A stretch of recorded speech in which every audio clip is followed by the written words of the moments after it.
completed your UG but still figuring what to do next? Maybe you don't need another classroom. All you need is real-time industry experience with international exposure and real-time AI clients. Because in today's world, real job security doesn't come from marks and theories. It always comes from experience and skills.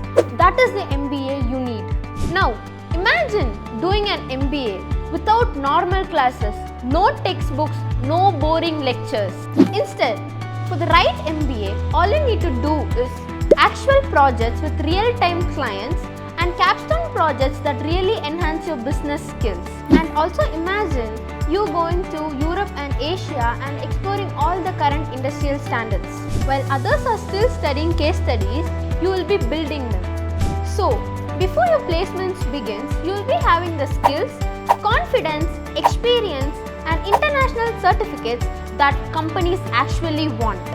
This isn't just a normal MBA. This is the MBA that corporate actually wants.